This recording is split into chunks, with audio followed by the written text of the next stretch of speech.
오늘 함께 나누실 하나님의 말씀은 누가복음 2장 1절로 14절입니다. 찾으신 후 저와 여러분이 한 절씩 교독하도록 하겠습니다. 누가복음 2장 1절부터입니다. 그때 가이사 아구스도가 영을 내려 천하로 다 호족하라 하였으니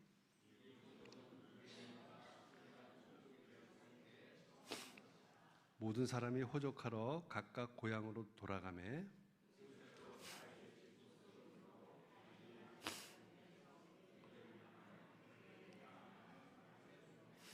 그 약혼한 마리아와 함께 호족하러 올라가니 마리아가 이미 잉태하였더라. 첫 아들을 낳아 강보로 싸서 구유에 뉘었으니 이는 여관에 있을 곳이 없음이러라.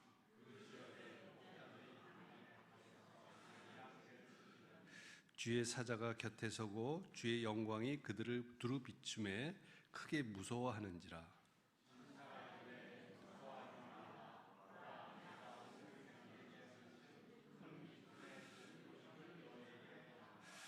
오늘 다윗의 동네에 너희를 위하여 구주가 나셨으니 곧 그리스도 주시니라.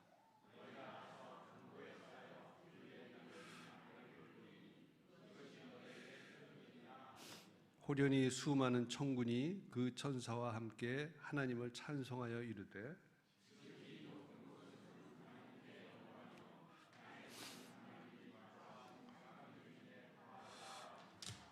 아멘. 김건주 목사님께서 예수 그리스도 평화의 길이라는 제목으로 말씀 전해 주시겠습니다.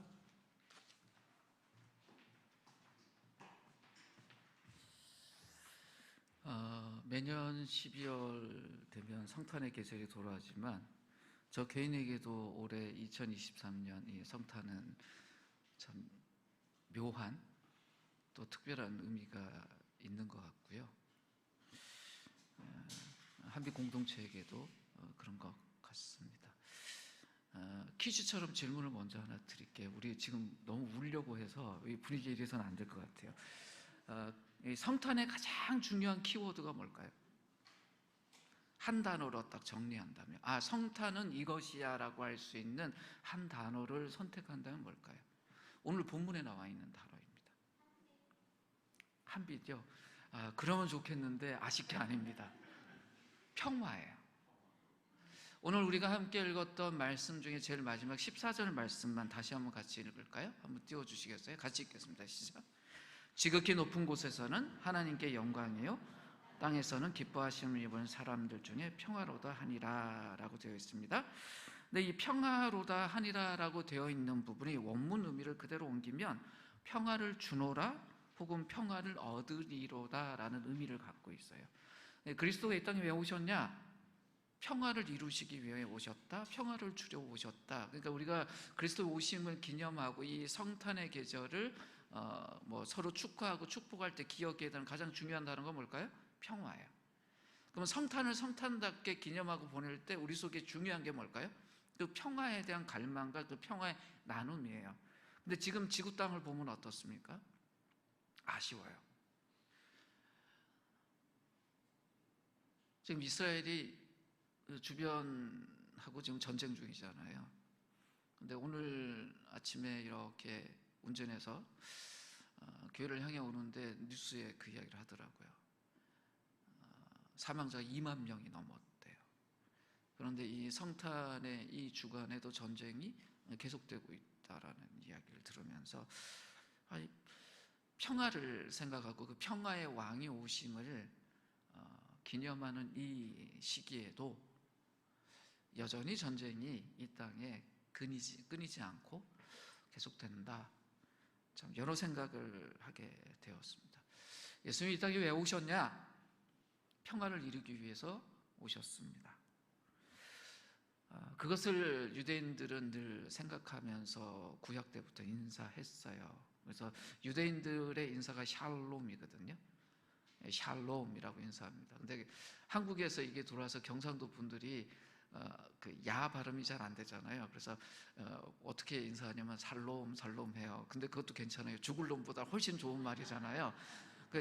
살롬 살롬. 그러니까 뭐 제가 CCC 대학 때 다녔는데 CCC 인사가 샬롬이거든요. 근데 경상도 형제들이 꼭 보면 살롬 살롬 해요. 근데 유대인들이 왜 이렇게 서로 이렇게 아침에 인사할 때 샬롬 샬롬 하고 인사했을까요? 하루를 시작하는 그 첫 대면의 시간에 그것이 가장 중요해서 그렇습니다. 한국 사람도 비슷하게 인사합니다. 뭐라고 인사하죠?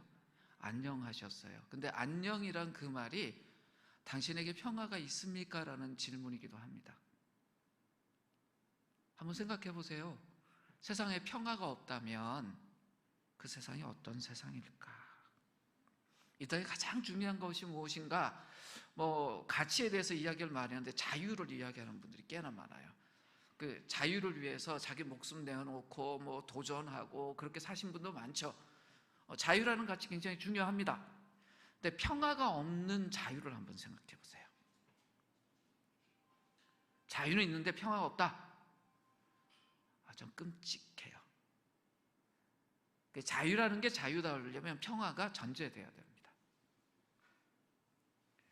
평화 정말 중요한 것입니다. 이 평안한 말을 우리가 평안이란 말로 사용하기도 하고요, 평강이라는 말로 사용하기도 합니다. 개인이든 공동체든 국가든 이 지구 땅덩어리 전체든 이 평강, 평화, 평안이라는 것이 참 중요합니다. 자기 스스로에 가면 질문해 보세요. 평안하십니까?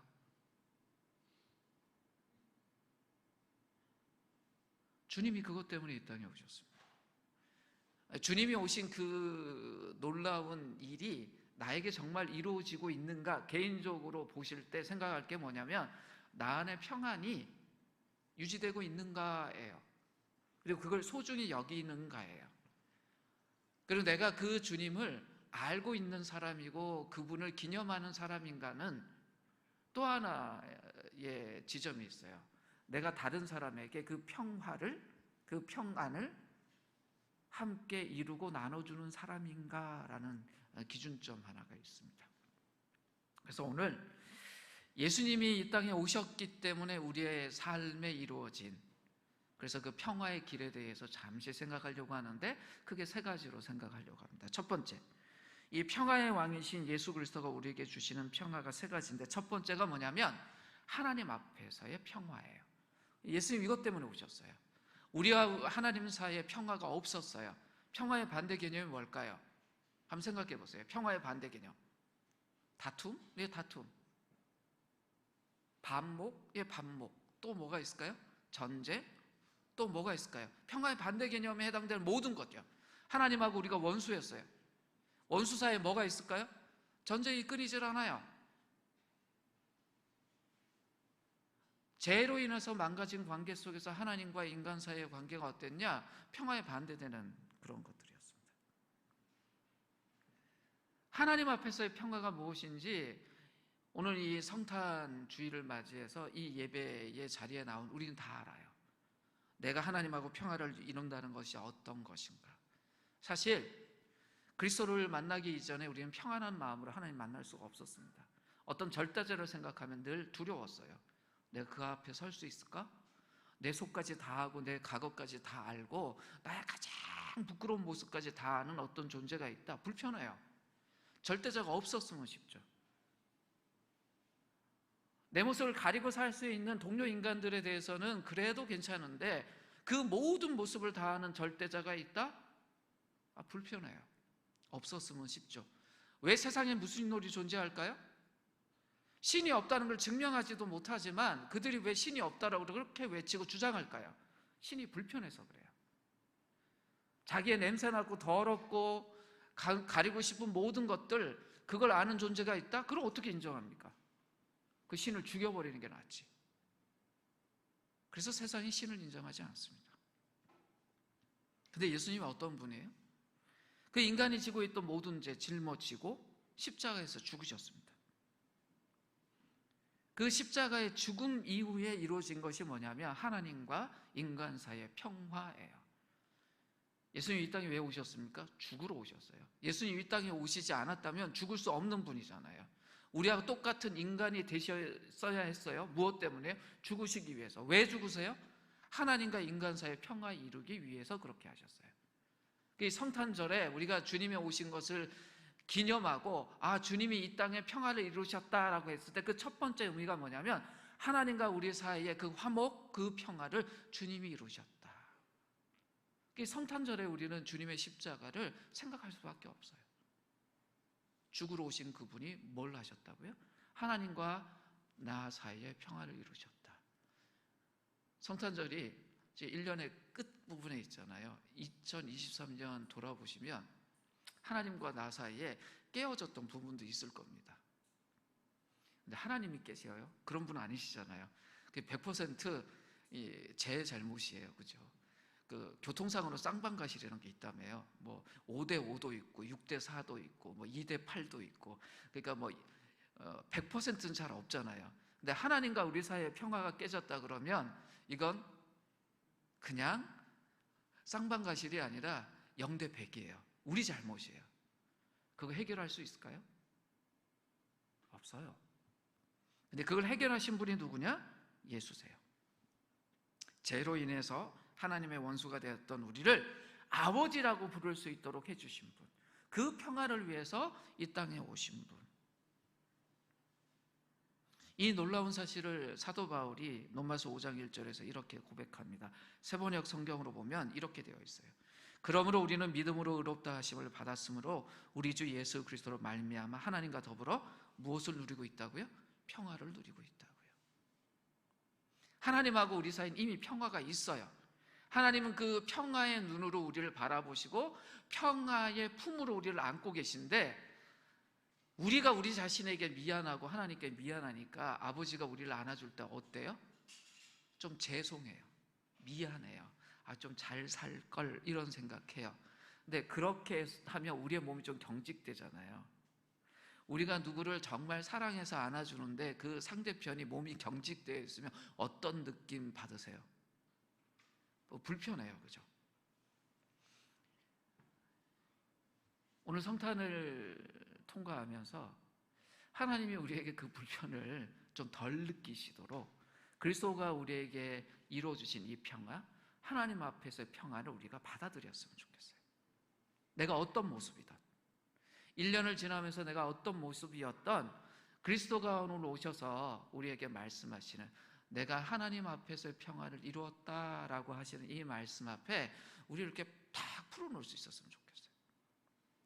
아버지, 제가 잘 살려고 살았는데 잘 산 것도 있지만 좀 부족했던 것도 있고 정말 감추고 싶은 것도 있습니다. 그러나 주님이 그 평화를 이루어 주셨으니 그 평화 안에서 저 좀 평안하고 싶습니다. 그것이 주님의 그 평화를 받아들이는 거예요. 자기 자신에게 다독여 주셨으면 좋겠어요.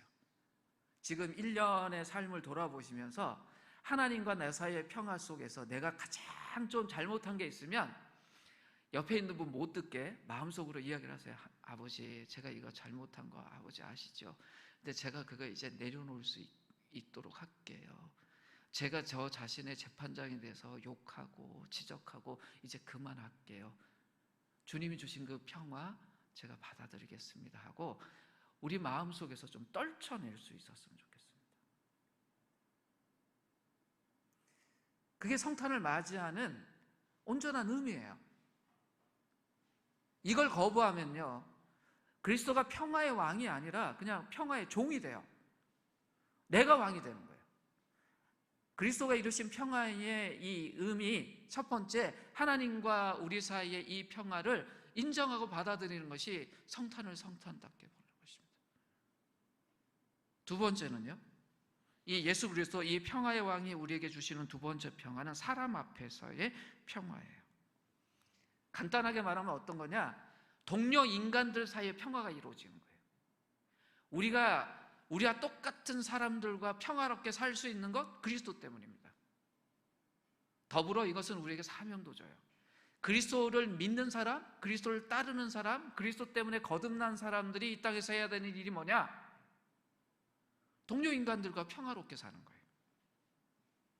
이런저런 까닭 때문에 미워했던 사람들이 우리 인생 속에 있어요. 근데 그게 쉽게 풀리나요? 쉽게 풀리지 않습니다. 근데 예수 믿고 살다 보니까 나도 모르게 그런 게 풀린 부분들이 있어요. 그럼 놀라운 거죠. 내가 그 사람을 용서했어. 이거보다 놀라운 세상의 변화가 어디 있어요? 사람들이요, 겉으로 보면 굉장히 고상해 보이지만 뭐 하나 탁 틀어지면 어때요? 평생 갑니다. 내가 실수한 건 까먹지만 누군가 나에게 실수하고 그것을 사과하지 않으면요, 평생 기억해요. 그게 사람이에요.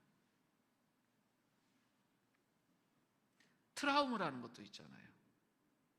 트라우마 중에 어떤 사람에 대한 트라우마도 있습니다. 그 사람이 나에게 어떤 행동했던 것들이 있어서 그 사람 비슷한 사람만 봐도 그냥 소름이 끼치는 일들이 있어요. 많은 분들이 어린 시절에 부모님과 관계에서 어떤 좋지 못한 기억이 있을 경우에 아버지나 어머니를 생각하면 문득문득 그 장면이 떠올라서 소름이 끼쳐서 그걸 해결하기 위해서 애쓰는 분들도 있잖아요. 어린 시절에 학교 다닐 때 학교 폭력의 피해를 받았던 분들은 어때요? 그 시절을 떠올릴 수 있는 어떤 사진 한 장만 봐도요, 자기 몸이 어때요? 굳어요. 그게 인간이에요. 근데 그런 문제를 넘어설 수 있게 하신 게 누구냐? 예수님이세요. 예수님이 우리에게 주신 게 뭐냐면 사람들 앞에서의 평화예요. 그래서 우리가 살 수 있게 되었습니다. 이전처럼 미워하지 않고 다투지 않고 복수하지 않는 사람으로 내가 살 수 있다. 예전부터 내 성품이 좀 이상하게 변한 것 같다. 그래서 예전에 초등학교 동문이나 고등학교 동문이 몇 년 후에 만났을 때 너 좀 변한 것 같아. 너 어릴 때 나랑 만날 때하고 좀 달라진 것 같아. 이 말이 무슨 말일까요? 너 예수 닮았어 라는 이야기입니다. 너 평안하게 보여. 네가 우리 그룹에 있으면 우리 그룹이 좀 평화로워져. 이런 말이 무슨 말입니까? 우리가 예수 닮았다는 이야기예요. 근데 그 일이 어떻게 벌어졌다고요? 주님이 오셔서 만드신 이 평화 때문에 우리에게 이루어졌다는 이야기입니다. 이웃 간의 평화, 사람들 사이의 평화를 선물로 주셨습니다. 예수님이 이걸 강조하세요. 마태복음 5장 9절에 보면 주님이 이렇게 제자들에게 이야기를 하십니다. 평화를 이루는 사람 복이 있다. 하나님이 그들을 자기의 자녀라고 부르실 거다라고 이야기를 합니다. 하나님의 자녀라고 불리는 사람이 있대요. 어떤 사람요? 평화 만드는 사람. 우리가 하나님의 자녀니까 하나님 자녀답게 살겠습니다. 그럼 무엇을 위해서 사는 사람이에요? 평화를 위해서 사는 사람이에요. 2023년 우리는 대한민국에 삽니다. 대한민국이 지금 이것저것으로 깨어져 있다. 그러니까 평화가 깨어져 있다면 뭐 때문에 그럴까요? 우리가 생각하기에 우리가 함께 이 땅을 살고 있는 사람들인데 서로 평화롭지 못하도록 깨어진 이유들을 알고 있다 그러면 그 이유를 넘어서게 만드는 것이 하나님 자녀가 해야 될 일들이에요. 좀 무거운 이야기를 하나 드리죠. 해외에 살다 보니까요, 멀리서 한국 교회 보니까 답답해 죽겠어요. 세상 속에 하나님의 평화를 만들어야 될 사람들이 서로 두 조각 세 조각으로 갈라져 있는 것, 이게 옳을까요? 하나님 보시기에 얼마나 답답하실까요? 세대가 갈라져 있어요. 젊은 세대는요, 나이 든 세대를요, 꼰대라고 생각하고 쳐다보지도 않고요. 나이 든 세대는요, 어린 세대를 어떻게 봐요? 저 이상한 놈들하고 그냥 세대하고 세대 사이에 무슨 요단강보다 더 넓은 바다가 있는 것처럼 갈라져 있어서 요즘 어떻습니까? 한국 교회가 나이 든 분들만 모이는 교회가 외국처럼 생겼고요. 젊은이들만 바글바글한 교회도 있어요. 좋은 현상일까요? 아니, 특화되니까 좋죠. 개별 교회로 보면. 근데 한국 교회 안에 세대 간에 분열이 있다는 건 옳지 않습니다. 그것만 있습니까? 좌우로 갈라져 있어요. 어떤 사회든 좌파도 있고 우파도 있고 갈라질 수 있습니다. 서로 이익을 이야기하면서 살아요. 그 정당이란 것도 있잖아요. 정당이란 말의 뜻이 부분이란 뜻이에요. 자신들의 이익을 대변하고 그 이익에 동의하는 사람들이 표 주면 그 정당이 이루어지는 거예요. 그건 사회적 현상이라고 하자고요. 근데 교회 안에서도 그렇게 갈라져 있고 어쩌다가 같은 테이블에 앉으면 그것 때문에 싸운다. 그건 교회입니까? 한국 교회가 반성해야 됩니다. 그걸 넘어서는 사람이 하나님의 자녀예요. 개인적으로 어떤 정치적 성향 가질 수 있어요. 어떤 문제에 대해서 자기 의견을 가질 수 있어요. 그건 문제되지 않아요. 근데 그것 때문에 교회가 갈라진다. 그것 때문에 동료 인간들과 화평할 수 없다. 그건 문제예요. 그걸 넘어서는 사람이 하나님의 자녀라고 불러요. 예수님 그것 때문에 이 땅에 왔어요. 좌우에 갈라져 있는 사람, 상하로 갈라져 있는 사람, 그 모두가 평화로울 수 있는 걸 만들기 위해서. 1세기가 어떤 사회였습니까? 신분이 꽉 나눠져 있던 사회였습니다. 직업상 노예가 있었어요. 그 노예들이 주인하고 어떻게 평화를 이루겠어요? 그러나 초대교회는 그걸 이루었어요. 사람과 사람 사이에 벽이 무너졌습니다. 남녀 사이의 벽이 무너지고, 세대 사이의 벽이 무너지고, 인종 사이의 벽이 무너지고, 그래서 그들이 하나가 되었어요. 성탄은 그것을 감사하고 기념하는 날이에요.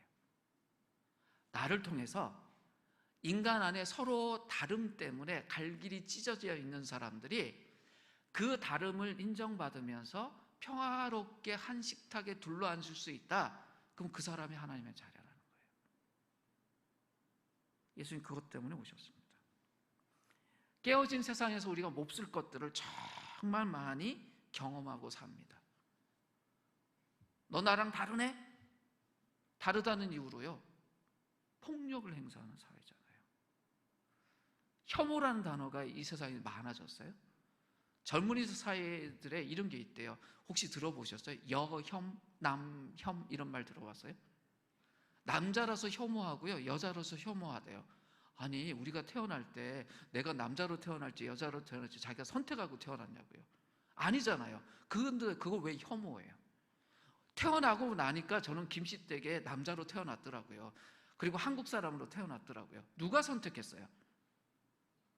태어나진 거예요. 근데 이 땅에 어떤 게 있어요? 다른 인종이니까 피부색이 다르다고 혐오하고, 다른 성별이라고 혐오하고, 이 잘못된 것들을 넘어서서 모든 것들을 평화롭게 하시기 위해서 그리스도가 오셨고, 그 그리스도를 따라서 그 평화를 이루는 사람들을 뭐라고 만들어요? 뭐라고 불러요? 하나님의 사람이라고 부릅니다. 근데 이 삶의 현장에서 평화 만드는 게 쉽지 않아요. 넘어서야 될 일들이 참 많습니다.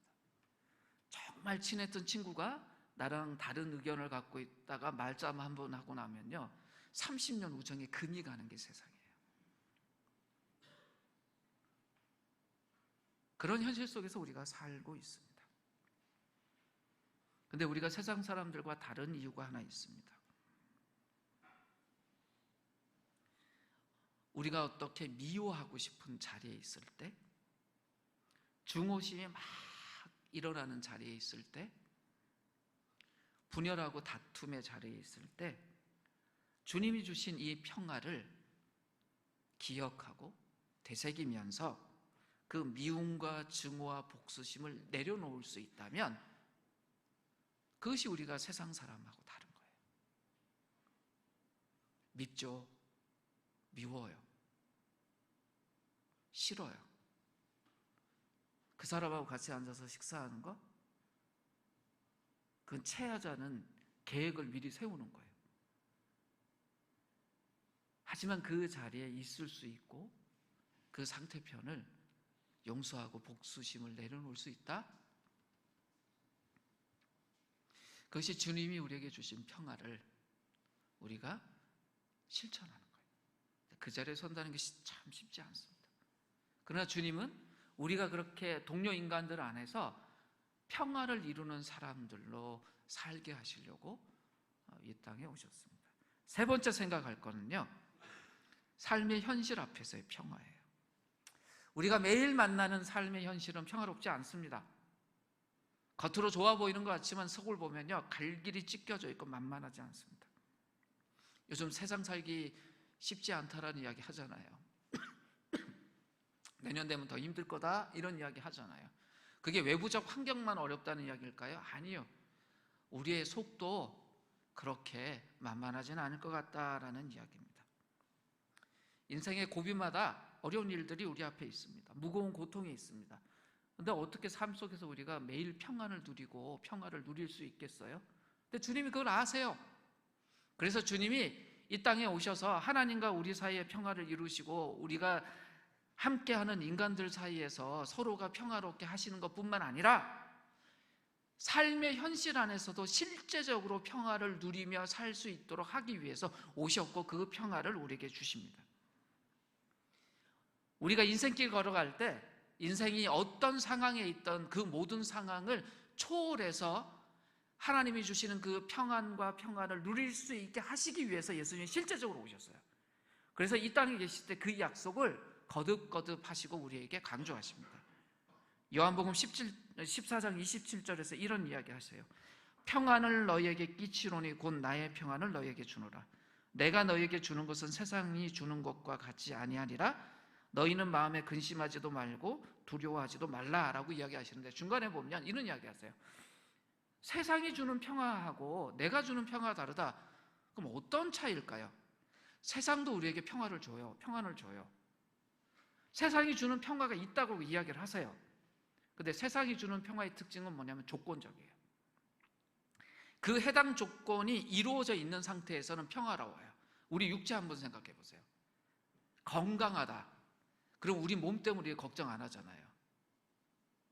근데 요즘 걸으실 때 무릎 아프시고 허리 아프시고 그러실 때 있죠. 겨울이라 더더욱 그렇잖아요. 걷는 것이 건강에 좋다 걸으려고 하는데 걸을 때마다 오른쪽 무릎이 쿡쿡 쑤시고 아프다. 그럼 평화로우세요? 아니잖아요. 근데 병원에 좋은 의사 선생님 만나갖고 오른쪽 무릎을 깨끗하게 치료하고 났어요. 그리고 나서 이제 다시 걷는다고 합시다. 그럼 어떨까요? 걷는 게 너무 좋죠. 평화로울 거예요. 세상이 주는 평화의 특징이 뭐냐면 조건적이에요. 어떤 조건이 충족되면 평화로운데 그 조건이 깨지면 그 평화를 잃어버려요. 내 몸이 나를 괴롭게 한다고요. 내 친구하고 내 사이에 정말 평화로웠어요. 근데 어떤 문제가 하나 생겨서 평화로울 수 있는 조건이 딱 깨져버리면 어떻게 될까요? 그 사람 만나는 게 불편해요. 가족들 안에서도 그럴 수 있어요. 부부 간에서도 그럴 수 있고요. 부모와 자녀 간에서도 그럴 수 있어요. 서운한 말 한마디. 평화가 깨져요. 근데 예수님은 무슨 이야기 하셨냐? 내가 주는 평화는 세상이 주는 평화와 같지 않다. 그렇기 때문에 근심하지도 말고 두려워하지도 말라라고 하세요. 근데 이 말씀은 언제 주세요? 십자가에 매달리기에 얼마 전이에요. 몇 시간 지나면 죽으실 분이 살아있을 제자들에게 하시는 이야기예요. 제자들 입장에 대해서 이 말씀 듣는다고 한번 생각해 보십시오. 정말 급박한 상황에 이 겟세마네 동산에 기도하러 가시는 그 주님이 제자들에게 이 말씀하신 거예요. 평안을 너희에게 끼치노라. 곧 나의 평안을 너희에게 주노라. 내가 너희에게 준 이 평안은 세상이 주는 것과 같지 아니하니라. 너희는 마음에 근심도 말고 두려워하지도 말라. 상식적으로 받아들일 수 있는 평안입니까? 아니요. 아니 나 지금 죽으러 가서 마음이 너무 부담스러워 떨려 그러니까 나를 위해서 좀 기도해줘 이러시면 오히려 이해가 되는데 반대로 그 죽으러 가시는 분이 제자들에게 이 이야기 하신 거예요. 이 말씀을 통해서 예수님이 우리에게 주시는 이야기가 있습니다. 세상 사람도 평안을 갖고 있고요. 예수 믿는 우리도 평안을 갖고 있는데 우리가 갖고 있는 이 평안은 세상이 주는 평안하고 달라서 상식을 뛰어넘는 평안이라는 거예요. 그래서 세상 사람들이 이해 못해요. 세상 사람들 눈으로 한빛교회를 보세요. 2023년을 이렇게 버텼잖아요. 이해가 될까요? 아니 예수 믿는 사람들 말고요. 이 동네에 있는 분들이 본다고 생각해 보세요. 이해가 될까요? 이해가 안 돼요.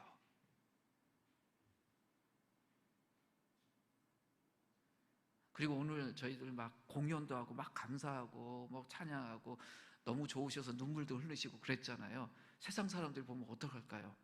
이상해요. 그래서 뭐라 그래요? 예수병 환자들이라고 부르는 거예요. 그분들이 자기들 틀에서 정확하게 보는 거예요. 자기들 상식이 안 맞는 거예요. 저 사람도 어떻게 저렇게 살아? 근데 주님이 그 이야기 하신 거예요. 주님이 주신 평화는 그렇게 세상의 상식으로는 이해되지 않는 평화라는 거예요. 세상은 조건이 사라지면 평화도 사라지는데 우리는 조건이 사라져도 평화가 사라지지 않아요.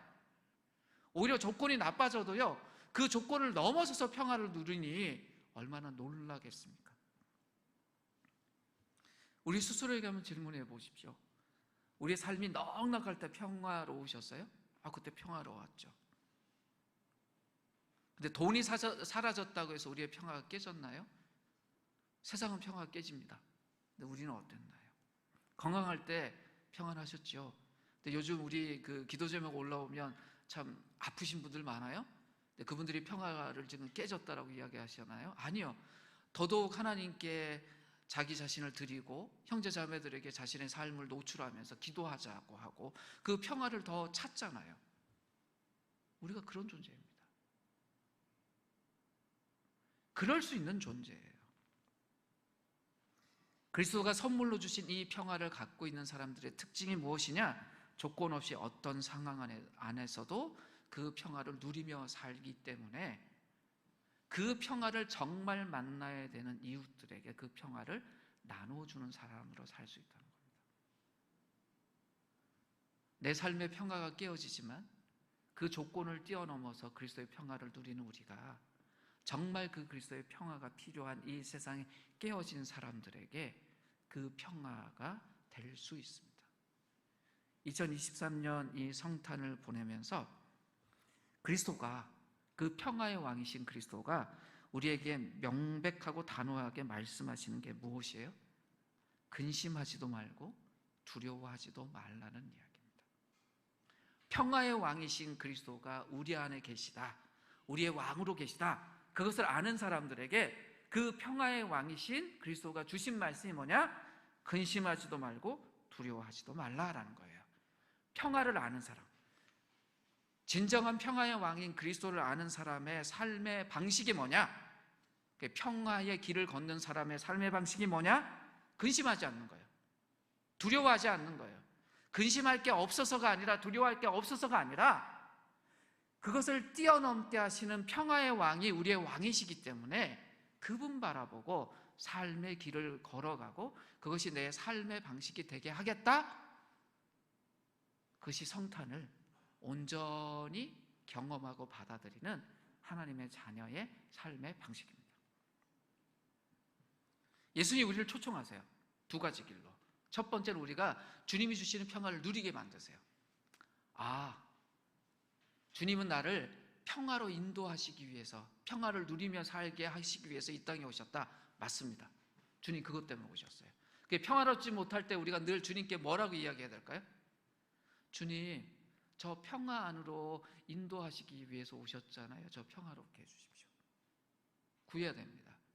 또 하나의 길로 초대하십니다. 평화를 만드는 길로 초대하세요.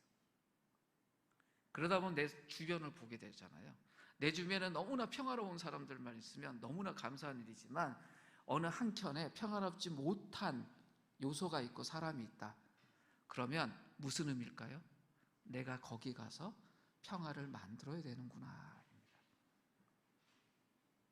어쩌면 하나님이 이미 평화를 누리고 있는 우리들을 평화를 누려야 되는 사람들 쪽으로 자꾸 이렇게 등 떠미실 수 있어요. 그 평화 만드는 일에 우리를 사용하시기 위해서.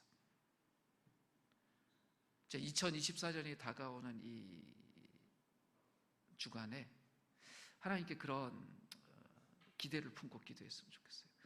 내년에 새로운 삶을 살아가는 그 걸음 속에 제가 만들어야 되는 평화, 또 만나야 되는 평화는 어떤 것입니까? 힘들겠지만 도전하겠습니다. 그리고 정말 그리스도의 그 평화를 누리는 사람들을 함께 만나고 서로 그 평화 안에 거하겠습니다. 이런 마음이 우리 속에 가득했으면 좋겠습니다. 하나님의 평화, 그 하나님의 샬롬이 가득한 삶이 하나님 나라의 삶이에요. 근데 그 삶을 이 땅에서 살도록 초대하시고 인도하시는 게 그리스도예요. 지금 이 시간에 서로에게 이렇게 인사하셨으면 좋겠습니다. 샬롬 하고 한번 인사하시겠어요?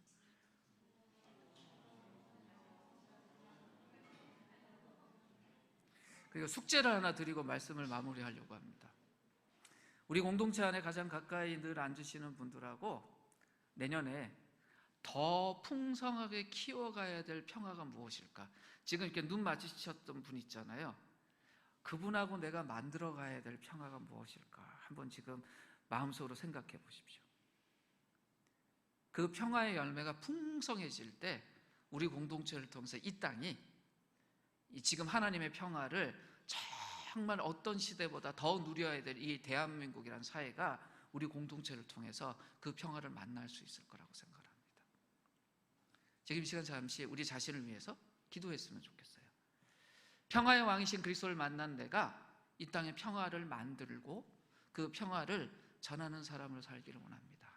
내 속에 먼저 그 평화가 풍성해지게 하여 주시고, 그리고 내 주변에 정말 함께 평화를 만들어야 되는 그 사람들에게 내가 평화의 손길이 될 수 있게 해주십시오. 이 마음 품고 잠시 함께 기도하도록 하겠습니다. 함께 기도하겠습니다.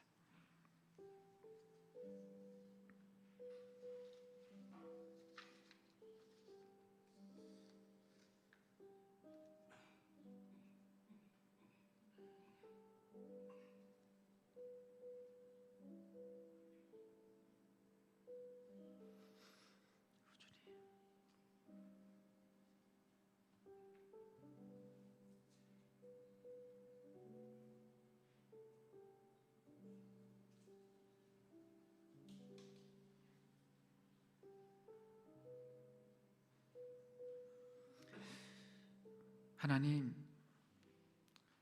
평화의 왕으로 이 땅에 오신 그 그리스도의 오심을 기념하고 감사하고 축하하고,